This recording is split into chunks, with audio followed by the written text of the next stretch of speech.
president yabagamba ekibiina kirina structure zaakyo era kirina walabyeko national task force kana akaluka pya Museveni ayina obukudi obabumeka kano kakiyekera kenyini akekiyekera kano kakiyekera kenyini abanyisiza akalu anti kekasembayo Museveni n'amala asumulula sente kugana agabige agategedde nti nga bw'oyogera nti minzaani yeevuunisa gwe bawadde biliyoni atuusa 10 taddeyo mulamu akwata Rwanda ekyo kikiri lwaki olowooza nti ye Lumumba yazituusizza lwaki olowooza tamale lwaki olowooza nti Kasule Lumumba yazituusizza ng'ate okkiriza nti abalala basobola obutazituusa Lumumba ye yagambye Lumumba ntekamba polisi nawandika dda nti NRM has never got, Uganda has never got a secretary general who does not have president ambitions. Mumulibana bato. The first secretary general of UPC was Kakonge. But feared Kakonge because Kakonge had a master's in economics from India. But Rita Somi wa erevo. Na mutya nnyo. Kakati namugamba nti Kakonge gwe kyoba okola togenda mu constituency kwesimbawo. Kakonge was Munyolo. Gwe kyoba okola coordinatinga secretariat. After all, tugenda kwegatta ne Kabaka yekka. Ffe tugenda okuwangula. Nja kukuleeta mu 10 nominated MPs. All of these people everywhere omukulembeze bamuwa 10 nominated MPs. Museveni bazimujjako. Yina abantu 10 mu parliament. You have people like Nsibambi, the red, these highly educated people who cannot stand the yellow tebayinza bawa kalulu. Kati Museveni baba mujjako yabasigaza kuba minister ex officials ate tebalonda. Nali nayo nayo. Kakati ne balonda abamaji. Obate ya frustrating Kakonge. As we are celebrating independence, Kakonge was freeing with the first exile to go into exile. Yagenda Tanzania. Obata amulimbi amutya wabuyigirize. Paulo Muwanga bwe yalaba Kakonge ngaddusi. Obata had nominated Paulo Muwanga among the 10 MPs. Muwanga surrendered his seat. Tiwula Muwanga yafuga party. Party bw'oba ina kiwali ekikoledde oba society nganze yaliko omulimu n'engenda ewange. Abantu olina okubeera ne fundamental sacrifice kiwali okoledde abantu. Museveni yatufuze emyaka 35 ayinza okugenda mu wata why nti sacrifice yakola okugenda mu nsiko the higher the risk the dividends. Kakati Kakonge n'agenda. Kakonge bw'agenda obate n'aleeta secretary general Grace Ibingira. Grace Ibingira connived with the Kabaka yekka to remove Obote in 66. Yes sir. Obote n'agoba Grace Ibingira yabasiba mu kkomera n'aleeta Felix Onam. Felix Onam connived with Amin to overthrow Obote. Secretary Generals. Museveni neyereetera Mbabazi nga secretary yaleta muliddewo. There are two secretary generals in the history of this country that have never tried to use the secretariat to take a power. That woman is a Kenan. Yes, sir. The second person, Luwuliza Kirunda. Luwuliza Kirunda never attempted as Secretary General to take a power from Obote. Nolwekyo oyo omukazi era nawandika mu kitabo kye. Nawandika mu kitabo kya. Bwe baali bamulonda bamuwogeranga kakolaganye n'omukazi ali mu State House Mbu. Ye ave mu State House afuuke Secretary General. Because these people are arrogant. They're very arrogant. I don't know whether NRM can survive without Museveni. Arrogance. Chenda katonyeze munana tamalo yagala ebigambo byagala kufanagana ebya President Museveni byategezeza nti bwatunula talaba. Ani gwayinza kwasa gwanga lino. Ate kakati ekibye kiriwo. Okote kuba. Nedda. Kuyisa mba na Uganda lugayo. Bibiri. One. Ekisooka president naye abagudde. For 30 years you have not produced a leader. Who can replace you? Who can suit your legacy? What are the, how can we recruit leaders? We have Museveni introduced several centers of authority, the catchment areas. How many mayors? Mubu France, Bubera mayor wa Paris, Uba mayor wa Kawembe, Ubuja kufuga France. Most of French presidents, apart from Charles de Gaulle, are former mayors of Paris. Kubachita Paris, yes, Bajogera. Neka tunoli alikuwa mayor wa Kampala. He cannot have a cholera message at a Chalina. Chairpersons of district, Baba Michum. Tell me one chairperson of a district who can be president. Because decentralization means that the district chairperson is the president of that district. Baliwa. What is Ngaba governor of America? Many presidents are senators and governors. Why? And when you come to Washington, what is added on as a governor is foreign affairs. Nti chairman wa district yali badde nga mumuva abanasikira Museveni need Baba Michomo, Baba Butale. Kati catchment area nefu. The districts cannot. MPs. You tell me how many MPs bisobola kujja for Keba president? Siri the money issue. Abaganda bakugamba. Parliament emuli. Abaganda bakugamba tikitagenda azala bagenzi. A person when a person lives longer, buries his own children. Because the NRM has lived longer. Potential bamanya musigabani who had brains. Kati chobola banti Bobby Wine yazina abakanga. Why? Society yaba Bobby Wine. Era na wandi countries of 17. Timwe mabuli. Bobby Wine wakabinyo. Why? Nabaganti abantu abafana Bobby Wine bafuza amawanga. Uhuru Kenyatta in Kenya. Bamukubanga mawuli nga amaso mamyufu. Mtamivu. He's a drunkard. Waliwo musajja bamwita Modi, Prime Minister wa China wa India. Muhindu tebali nyama yajiwera yasanga n'embogo tebali ante ne bucha y'embogo yajiwera. Is a Hindu nationalist. Basoka mtu alabwabwe kujulati nga mulalu naganti ababba sente bonna ntema mikono. Every corrupt person is a sinner with the water kubabulira ntema mukono siri musiramu natema abantu emikono ewaabwe gujulati tebadda mukumba. Oyo musajja Modi owa India bagenda ne batta omwala omuyindi ku train ne bamurepinga ne bamutta. Modi yakwata abahindu banne ne balumba ekyalo ky'abasiraamu ne bateebi innocent people. Abantu bolaganga example tatamale ekyo kiraga nti honorable Kyagulanyi anti kwera njolaga nti honorable Kyagulanyi asobola okulembera eggwanga lino. Gentleman yayinza okuteeka ko bulletproof ekyo nanoonya akalulu Kyagulanyi omuyita wakuzannya from the ghetto ne bamukubatiya gasa. Olaba bano olaba muri yati eyakulya mu byebbeyi bamukubatiya gasa amala kulaba maaso ono yo wageta alumba bulumbi. Nzere bagamba okiriza hakati ghetto gladiator eggwanga alirina mu ngalo ze 5 mwe tamale nabaga nti mwe tamale ferwaki tutambula ghetto gladiator eggwanga alirina mu ngalo ze 5 bwati. Arabe wena ale mwe naka kofira kana katambuza mu kibuga t-shirt nzitambuza batono oloza lwaji benyondo mutwe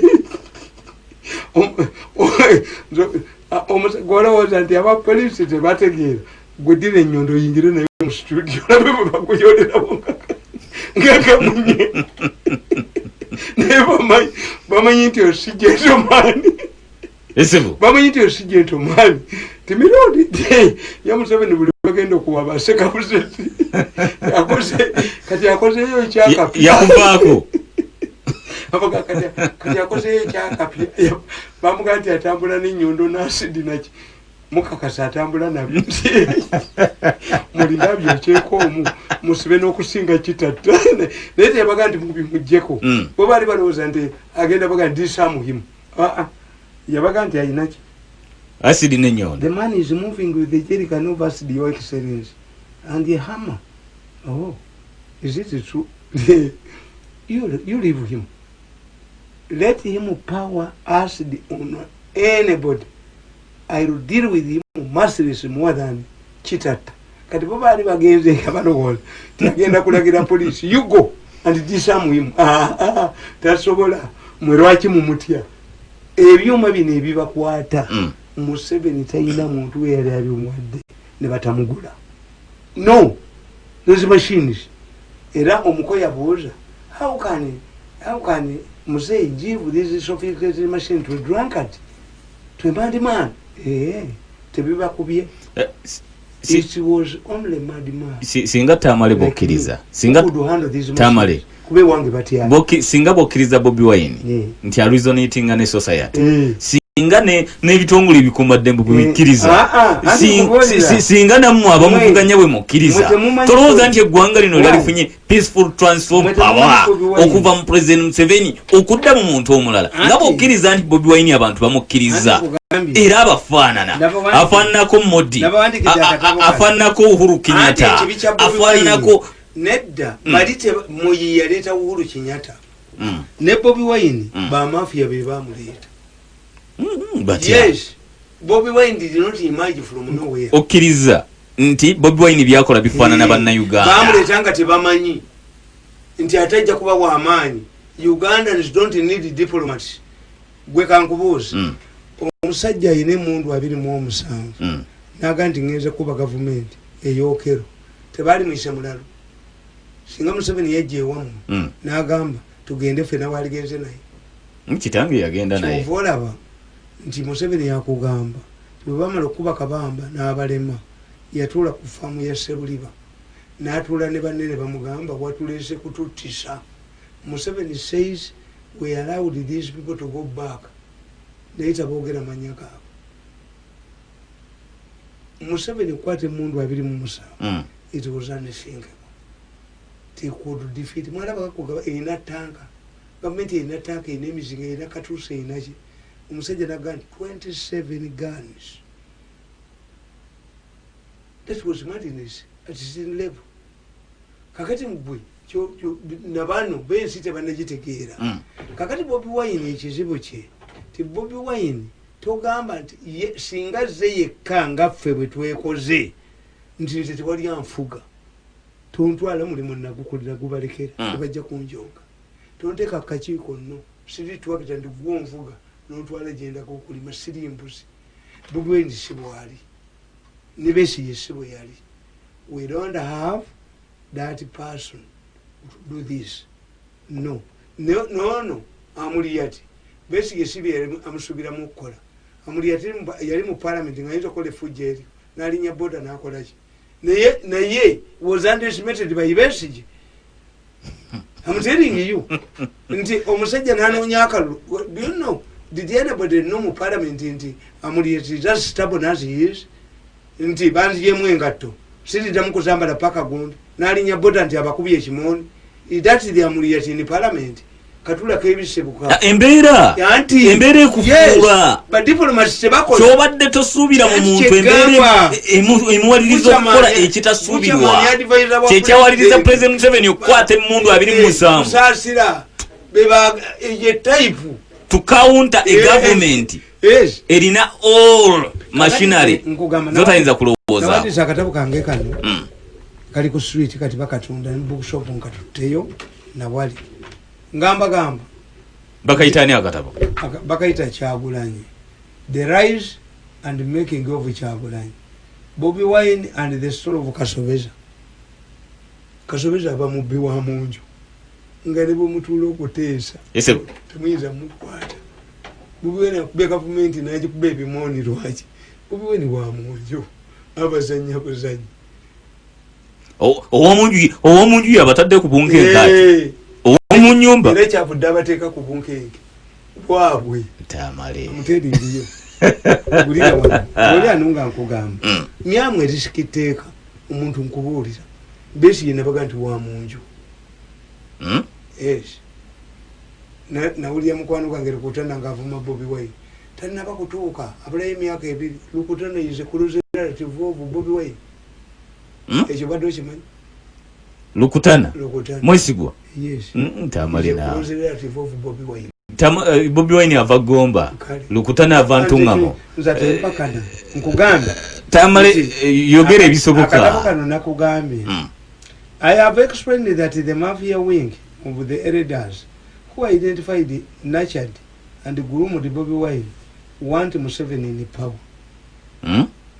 Ba mafia baleta Bobi Wine is the elders wing mu government. Abagala Museveni aveeko. Naye baali batya kubigenda maaso ebyagala okutwala gavumenti yo tamale bakubya amato ku nyanja kakati tebagamba mbusobi yabadde akuba amato ku nyanja yasaba vubi yabbe nuni Bobi Wine atuyambye Bobi Wine has helped this country in as force in to make reforms bantu bafudde tamale owoza ayamba gavumenti kusigala muyinza nkugamba nti because they have heavily invested in Uganda ba mafia baleta Bobi Wine beba invested mu Uganda mafia mu Uganda mulimu group ezirwana 3 mwenale mulimu the elders forum ba mafia bagaga waliwo omuko naye ina group ye kakati ate waliwo group ene ey'abantu babirungi bebagobye bebakyusiza you don't know the factors eziriwo yeah you know Tinali is split into 3 groups. Group. Tamale ekyo kitegeeza kusigala nga mukutto obuyinza oba kitegeeza kubuluzinga because once nakugamba nti ababbi bana bwe babanga ennyumba bagikuba kuva mu bisenge binoga nti beyawuddemu none of them is thinking about bo balowooza nti Museveni kyekizibu kya Uganda have helped Museveni because they were heaping everything on Museveni bo bamusuule kibula ba Bobi Wine tebamutegeera kakati nkugamba nti who are full of nkugamba unlike members of the youth wing eyomuko who are full of arrogance and think they can use money to impose or succeed Museveni have thoroughly analyzed the domestic and international trends bano ba mafia abakulu bafaanana group y'abano babirungi bajeno birungi bana basajja bakulu bategeera bojja ku Museveni nekiika tetukikwata ne muwanga bwe yakola bebaleta Bobi Wine muteringiyo nkugamba they lost a situation of spending the rest of their lives in exile or in jail therefore they came up with the 2 measures esooka abasajja abakulu esooka abagagawadde 1 to get a political weakling or a novice politician to take a charge of the opposition as they prepare to an orderly and peaceful Museveni's succession that gives them an opportunity to stay and die in Uganda. Bagamba one option yali yakufuna munafu bamuteeketeeke ng'azannya kaliyuki mu opposition nga Museveni naye bwe yeetegekera okugenda basigale mu Uganda baleme kudduka kubanga Museveni naye asibye akawunti zaabwe n'abazungu nzire baga nti Museveni yakolaga n'Abamerika. Abamerika bagamba Museveni please tujja kukolagana nawe ng'akalulu kawedde but make the election process clean. Abamerika bwe bayogedde nti oyo bagobe basuzeewo abasuzeewo kubanga Museveni naye mugezi nti abo abaana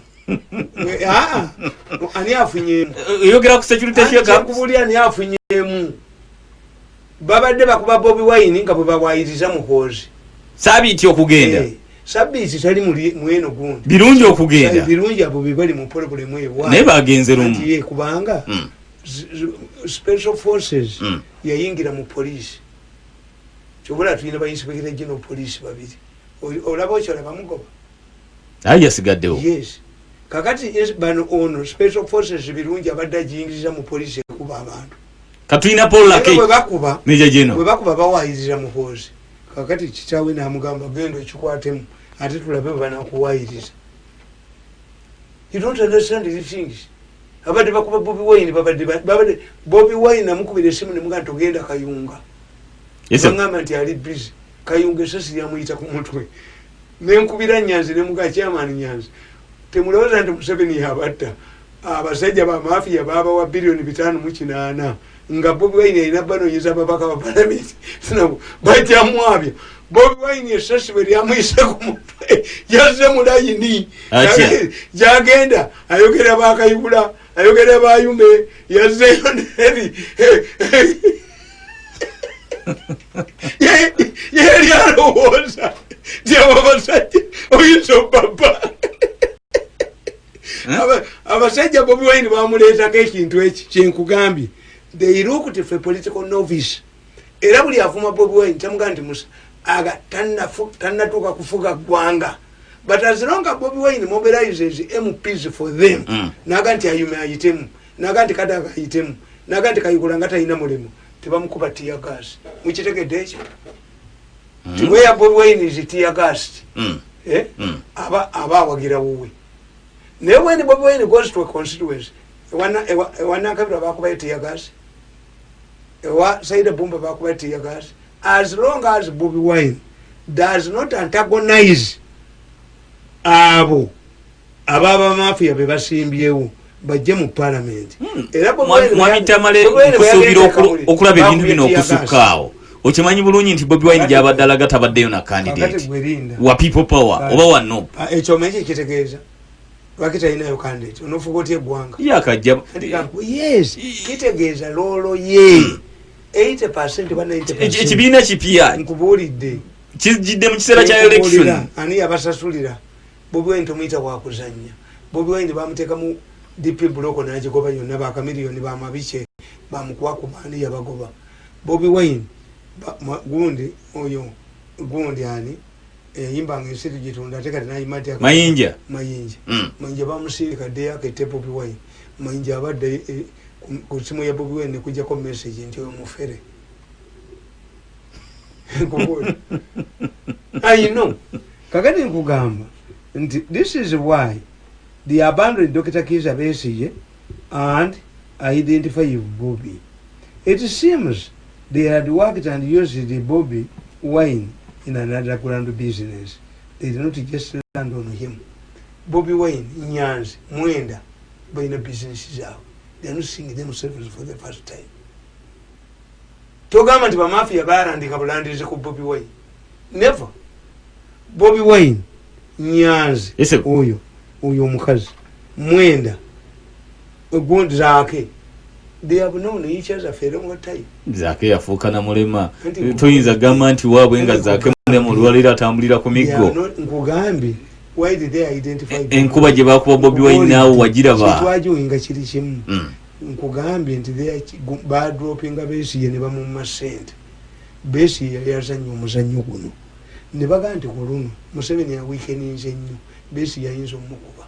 Katuleete Bobi Wine omunafu. Bobi Wine n'abeefuulira. Ezo sente enkola the expense of losing life. Nazo nzibu tamale. Kyagulanyi's life was rehabilitated. Manye nkola gye bakola mu Kyagulanyi. Kyagulanyi, he was recruited by police to help them fight drug use in youth communities. At that time, Kyagulanyi had composed a song titled Tugambire ku Jennifer, referring to the executive director for Kampala City. Jennifer Musisi was a darling of the mafias who used her to exploit and take over land in Kampala, especially leases, which had expired. They also used the Musisi to claim a monopoly for public transport. Kyagulanyi was paid to attend the Musisi's annual galas in Kampala, city where billions of both public and private funds were sunk. Kyagulanyi went for an HIV test, which was publicly publicized by Bukedde, the newspaper.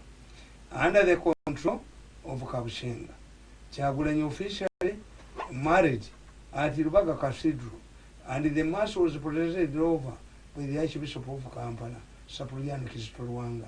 This was intended to reinvent Kyagulanyi from the lad in ghetto. This also explains why Kyagulanyi was common on Museveni's mobilization functions. Teyimbangako. Kituufu yayimba naye mu kiseera kyo yali mukozi wa nsimbi. Bamulandikako bulandinzi. Never. Tamale. Kyagulanyi. Oyogera ku Kyagulanyi mu myaka ya 2007. Was prepared. Yabaddu ekimukubya yava ku loolo yabaddukako. Mukalulu yayimba 2011 kampeni za 2011. Yali mukozi wa nsimbi ng'akyali muyimbi. Nkubulidde nti these mafias, the moderate mafias, they baze identified Kyagulanyi. Kyagulanyi bamutuusa ku level. Kyagulanyi bamukwasa omusajja bamuyita Amsterdam. Amsterdam amutwala mu America amuintroducinga ko CIA. Abaddukako kyekimukubya embooko. Omanyi nti Sebaggala bwe yagamba nti agenda kwesimbawo Hajji alagidde tebamukubako nga banoonyeza obululu. Sebaggala bwe yava ku mulamwa ku ndagaano n'agenda embala ne bakuba amasasi mu motoka ye. Ekyo kimanyi Sebaggala nze vehicle was directed bakuba amasasi mu mataala. That was a sharp shooter. Why?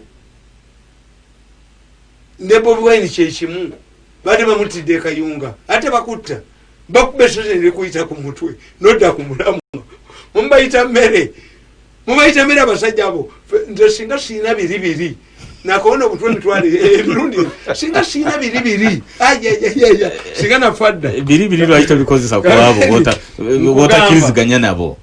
This means nalweso namusonyiye wamusonyiye bamuyingiza byomubuyingiza nalweso namusonyiye ate nalweso omwana namuyitanga senga bw'abaana nalweso yakwatanga sente nawe naddala omutani wange yagenda Scotland n'asoma nga nalweso yamuweereza sente.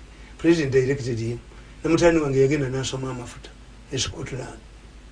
Nagenda Scotland ku graduation nga babuuza omuddugavu ono omugagga naggagga yaani ono. Museveni yankolera ebirungi naye tagaba sente. Oba gwe atasimba. This means that as long as Kyagulanyi remained the mafia's gold mine, had maintained their hope to squeeze money from Museveni. The mafia, however, blundered. When they created a political party for Kyagulanyi, I have already explained that NUP, which was one of the NRM creation under the close eye of Ruhakana Rugunda and Yamanya Musega, found this way into Kyagulanyi's hands. The mafia has reasoned that investing in NRM has its problems. NRM controls the parliament through the party caucus. And therefore, they wanted another party to assist them control NRM members and the different. Banu, bagamba, nti bwe tuddira ababaka ba parliament tetubayisamu NRM, Museveni abayita mu caucus. Tuteekawo ekibiina ekirala naye nga ffe tukifuga. Okitegedde? Okimanyi nti NUP kibiina ky'NRM. Oyosama ki? Kiri kibiina tamale. NUP kibiina ky'NRM Rugunda ye patroni waabwo bulinga 30 n'amanya Musega. Era nze Sewunyiza amanya Musega kuvaayo n'awagira Bobi Wine. Obwo obubiina nange nnamu mutabani wange ayinamu akake va kuno wa Bobi Wine. Nange mutabani wange ayinamu akake. Buli obubiina 40 bwa NRM. How could Bobi Wine get a party ya NRM?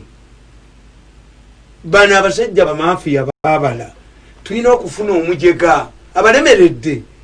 Tulina okufuna omujega. Tamale NRM is a party, a registered party in Uganda. Yes. Tesobola kuba atengeri n'ebibiina ebirala byehoolinga. Wakana genda obuuze oba Lugunda ako kabina ka NUP tekali ka NRM.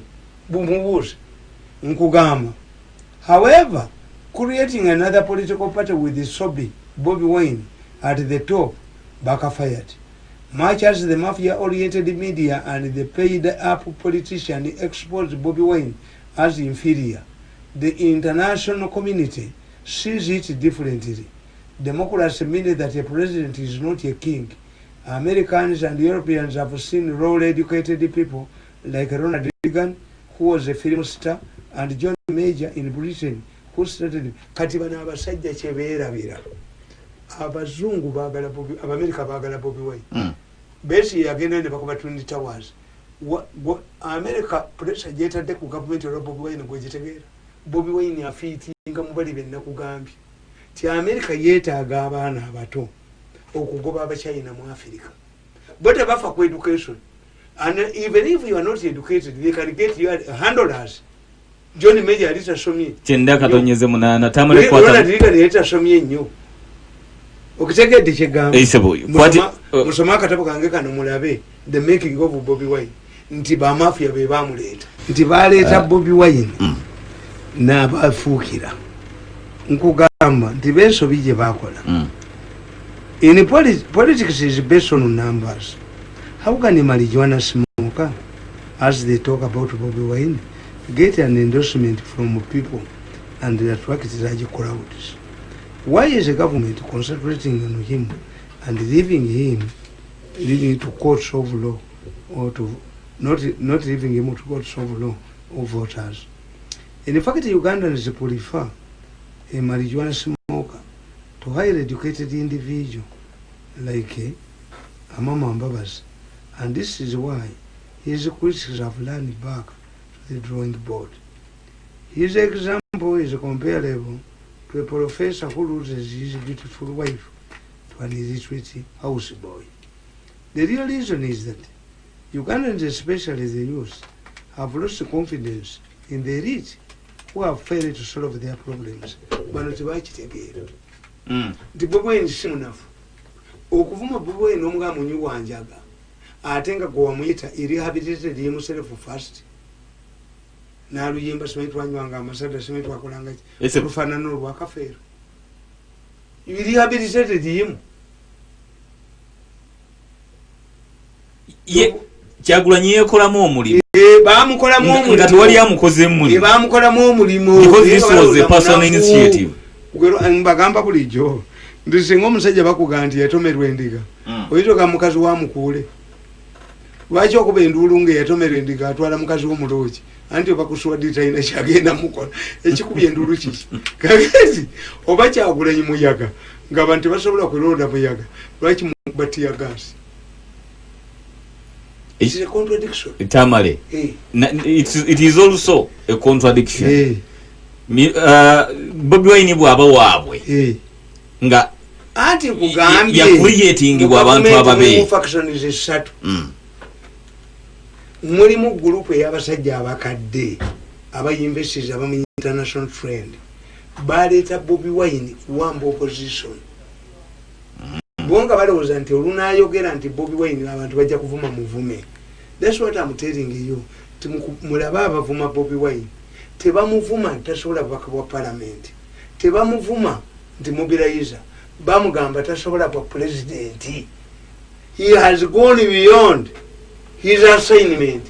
Ngabo gani nti ze mirundi bakugamba bo bajje bafune company esasule wano nze nzijenjo kere how bwe bujozi bwe batunyinako. Somebody believes nti nze ujja kujosasule wano a company mirundi yajayo kere bogeza how amwalo kanti I cannot. If you cannot give me my money nsasula wano sente lwaki bututuka mukalulu oleta dombo.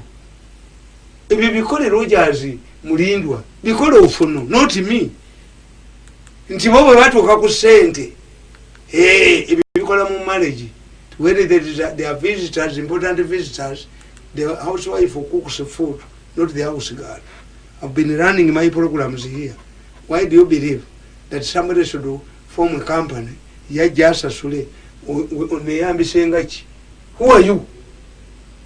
That's the mentality.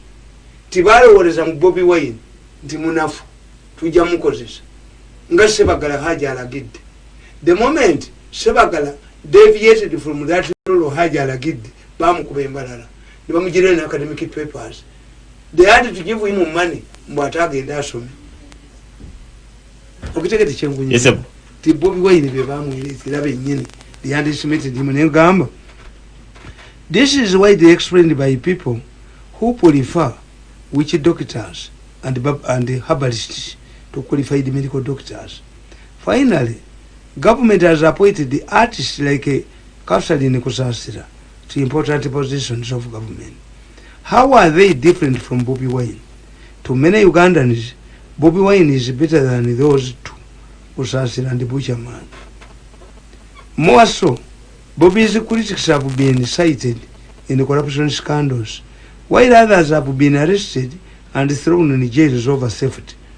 As I submitted earlier, Bobby Wine fits in America's now strategy of identifying younger leaders in Africa.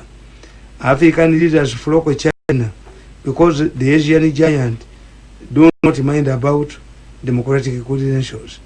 America and Europe cannot adopt the Chinese model because democracy is an important ingredient in their values.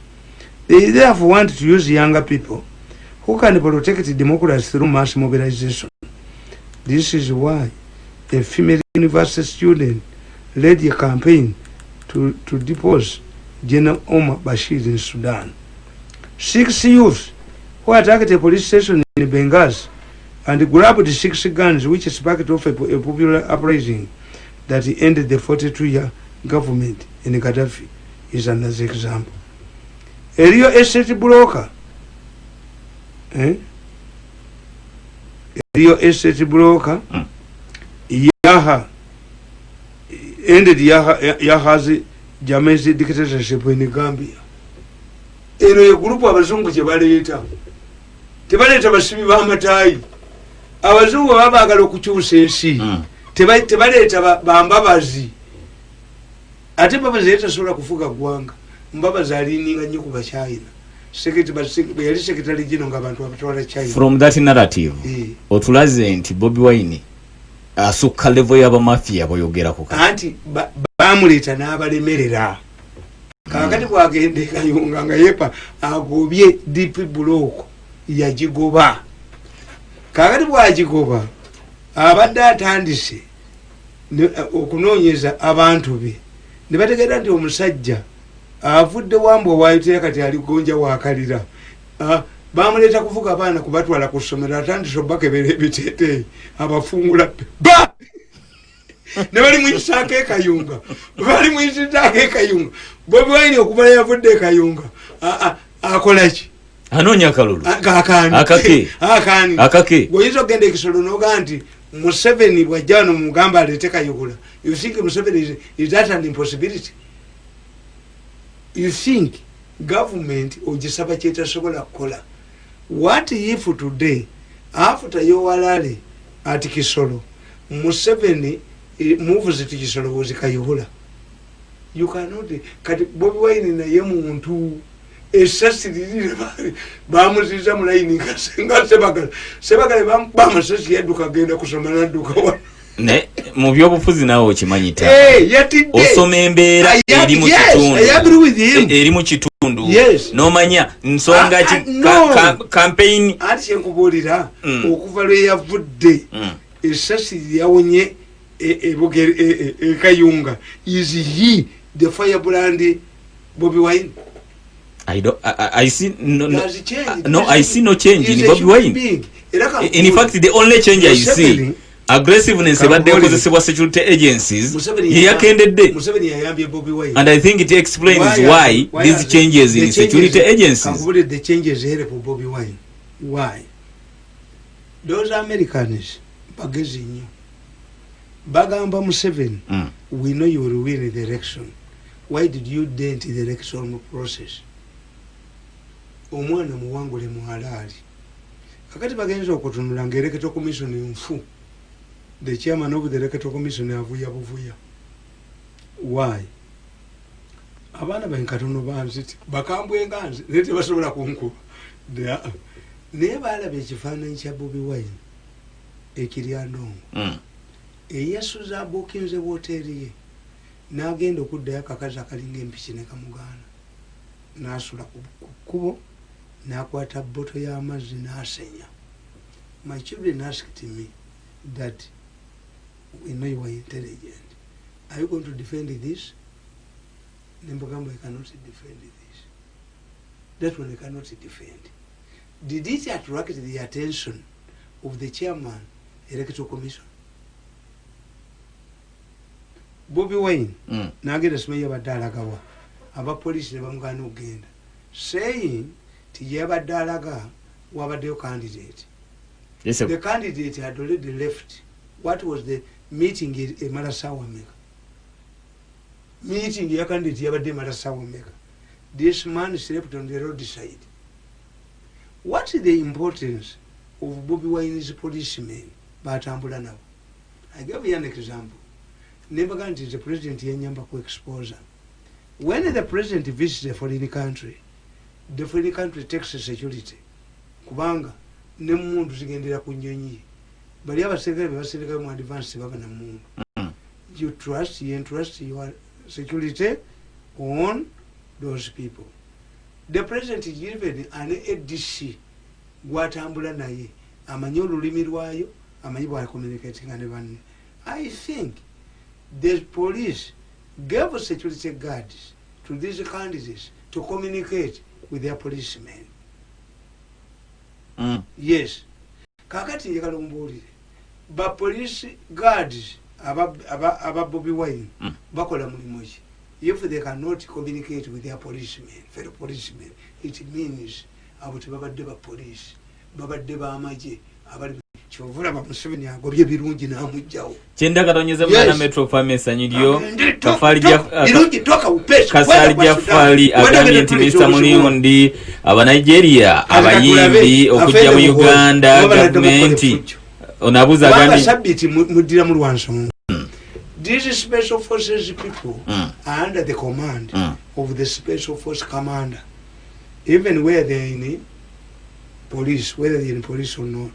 And this is why we have two factions in the police force. We have the military and the usual police. That's why Ochola says he's not aware and he's not sacked. Kakati chitufunyemu mulishafeno. Bwana babadde bakuba Bobi Wine babadde ba police. Babadde ba special forces. Kakati kalete nga bamala obako bawayirizani muhozi. Kakati muhozi. Lwaki muhozi atabaddeyo? Muhozi abadde just a presidential advisor. Tukimanyi tulina muhozi project ne lwabwo project. Waliwo nabagira lwabwo. Izo mbadde sizimanyi. Yes. Era you write about it. Nti these people balowooza after egging us out gwani atatya bidumo kwogera ku muhozi project. Febatu kuba ne tugenda ne basigala mu bokka. Kati abaana b'omukazi omu kasaba banga be basigaddewo okusikira kitabu battingana. Adamu yati Kaini yadira kyaberi. Lwaki Kaini yataberi? He did not fear. Kyenda katonyeze munana Metro Pharmacy anyiryo tamaleka tubuliro bwaka buno. Kakati bano basigala nga balwana ana Samson nze napayo ne bagamba nti afende muhozi si aweereza tweets ezivuma Bobi Wine bali bagala kukimwete kulirako. Kakati mujja kulaba difference. If the soldiers have been mishandling Bobi Wine nga bana abavubuka abataabo mukoze ensobi, you cannot, if you mistreat a man like me, anybody who has worked closely with you goes back a cursing. Tumanyimyako mu nnyimbe abaana bali bakola mu state house bakataba kuba ebifaananyi. They in Canada talking badly about you. Anybody but necessary mubagobye ku mirimu bw'oba oli mubagobye ku mirimu bakuwatudde mubasibye. Idati Bobi Wine yabi bakola ennyanja mbadde nwana n'ennyanja abavubi babakwatira mu nnyanja ne babajjako ebinnyanja ne babattiramu. Mu Uganda ennuuni yo nga bagitwala dda. Kakati today mugamba mbu Sobi kana kasajja kwabukidde akafekete Bobi yabadde Sobi yabadde abba ebyennyanja factory yabadde nemuleta n'etteeka yinvooko etteeka lya 1937 ebyennyanja tebikalirirwa kugamba bitunda eddondolo. Kyenda katonyeze mwana Metro Pharmacy anyiryo tamale mirundi Bobi Wine omunafu abadde abatwala. Katusoma obubaka buno kasali jafali agambye nti mwami mirundi aba Nigeria abayimbi okujja mu Uganda government yabadde temanyi oba. Kyenda katonyeze munana nakyo kankubuulire. You see bw'okwatanga omusajja mu nnyumba ewo ne mukazi wo omusajja tomukuba mubuuze how did he come. Ask the Nigerian how did he come. Kubanga bano abafere kye basooka okukola poliisi emukwata n'emugamba nti mu deporting. By deporting you is like finding a man inside your house and you kill him. You told me what time to explain. you say are you a robber oba mukazi wange yakulese ask who brought you here kati baba mafia chebakola immediately they hand you over kakati NRM ekyebujinga ekirala kyekoze mu kimanyi. How can an NRM, a government, a ruling party, which must have trust in the electoral commission, how can NRM say before the other parties together creating that it has no trust? Kakati, which one shall we trust? Which one will the public trust? The tallying center of NRM, and if NRM has the powers to create its tallying center, can't the opposition do the same? Kakati akakaluka fudde kyenda katonyeze munana kati gwetokitegeera nti NRM musabira inamukoleramu ekyo gwetokitegeera nti balina abakoleramu mwebale kuweereza sebo ulira ne babagamba akola bino ye secretary general wa NRM babagamba scientific elections scientific deba bimuleetera ne babagamba scientific elections wejja kwogera ku radio Bobi Wine na bookinga ku radio yembale ne mukubirayo na bookinga ne mukubirayo kakati kitegeezaje kakuberale ebyani abikola mwebale kuweereza sebo Bobi Wine yabikola ko yekka mwebale kuweereza mbuliza mwali mirundi nti nsobola okujja ko wa t-shirt za Muzeeyi Museveni nze Uthman Ekawanda zange zimulaba nyambadde n'enkofiira roza wali wajina n'enkofiira wali wajirabye naliza n'enkofiira mutwalo gumu nga ndoza nja mulaba nzikiriya lingezingire ansenyiwe taxi gundi zino enkofiira nazireza naye sinaba baluwa yange teyagiddamu kakati gwoloza nti abenaalemu bamanyidde okugula ebintu abenaalemu bamanyira byabwerere. That's why bwolaba ebifaananyi bya Bobi Wine bwaziweereza nekikulya bwaziyingiza nekikulya anti nange abeetolodde Museveni tebanjagala waliwo yali emiliyoni zange 600 nga pulezidenti yagambye bazimbe naye ate ekyenja omukola njabwe alifa enyuma ajeetakuza mayinja